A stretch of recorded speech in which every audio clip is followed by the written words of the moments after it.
Have you ever tried to recommend a game to a friend? You've probably run into that classic problem. How do you even begin to describe it?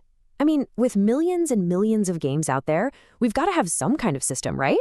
Well, today we're diving into that system and asking the big question: what is a video game genre really? It's a massive question, isn't it? How do you sum up a whole experience without having to explain every little thing? That's exactly where genres come in.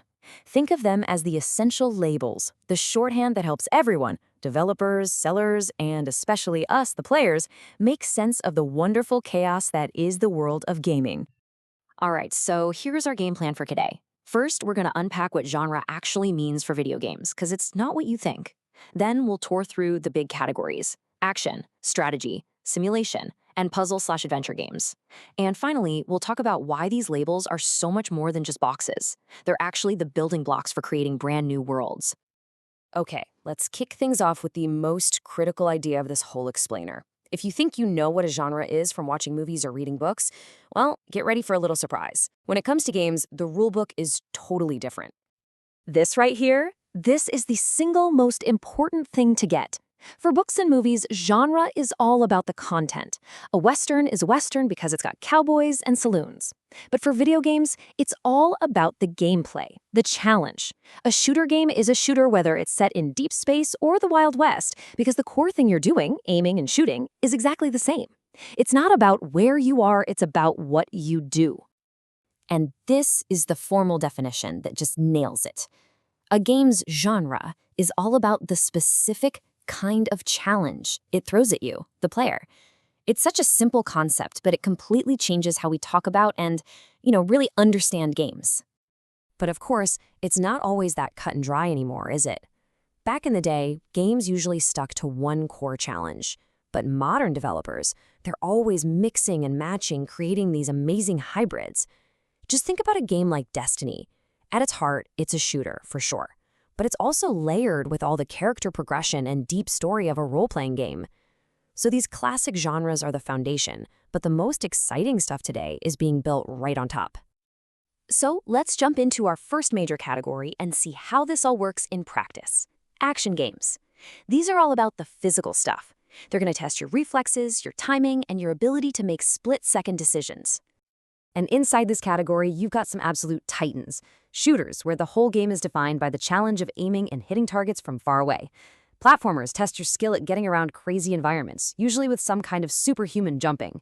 And then you have fighting games, which boil all that action down to pure one-on-one combat, where your reaction time is literally everything. All right, next up, we've got the games that are less about your thumbs and more about your brain. Strategy games are all about winning through smart planning and outthinking your opponent. Now, the biggest dividing line in strategy games is how they deal with time. On one side, you have turn-based games. You've got all the time in the world to plan your move, kind of like a game of chess. But on the other side, you've got real-time strategy, or RTS, where everybody is moving all at once. The pressure is always on, and you have to think and act incredibly fast to keep up. And then we have RPGs. These are so fascinating because they mix that strategic planning with this powerful feeling of growth. The two key ingredients for any RPG are a great story and a really satisfying character growth system. You don't just win a fight, you actually get stronger because of it, unlocking new powers and abilities along the way. Okay, let's move on to a genre that actually tries to copy the world we live in, or at least a version of it. Simulation games are all about recreating the feeling of doing something, whether that thing is real or totally imaginary. And man, this category is just incredibly diverse. You have sports games, which have to live up to the expectations of fans who know the real sport inside and out. You've got vehicle sims, which are all about creating that feeling of verisimilitude, that sense that you are really in the cockpit of a plane. And then you have construction and management sims, which are all about process. The challenge isn't beating some big bad guy, but successfully building and running a whole complex system, like a city or a farm. Our last pick group covers two genres that you often see together: games that are all about challenging your brain with logic, and games that tell these incredible interactive stories. Now this is a super important distinction that gets a lot of people mixed up. Both adventure games and RPGs are about a story and a main character. So what's the difference? Well, RPGs have that numbers-heavy growth system. We're talking levels, skill points, stats, all that stuff. In an adventure game, the character's growth is purely part of the story. It's dramatic. They change as a person, not as a spreadsheet of statistics. And then, of course, there are puzzle games, where the main event is, well, it's solving puzzles. The challenge could be anything from pure logic to spotting patterns to just messing around with the game's physics through trial and error until you finally have that aha moment. It's a huge and unbelievably creative genre. So, we've taken a quick tour of the major genres, but that leads us to the big final question. In a world full of hybrids and genre-bending games, why do these labels even matter anymore?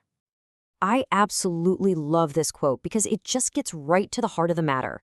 Genres aren't some creative prison that limits what you can make. No, they're a shared foundation, a scaffold. They give designers a starting point so they don't have to reinvent the wheel every single time they make a game, and that actually lets them focus on being even more innovative. When you get right down to it, genres are a universal language. For developers, they're that design scaffold. For sellers, they're how you organize a store, whether it's on a shelf or online.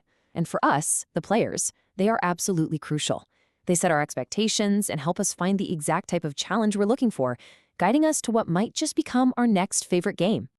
So as those lines keep blurring and creators keep getting more and more creative, it leaves us with a really fascinating question to think about.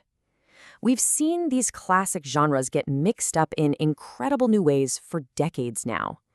So what completely new type of challenge do you think is out there, waiting to define the next great video game genre? Something to chew on. Thanks for tuning in.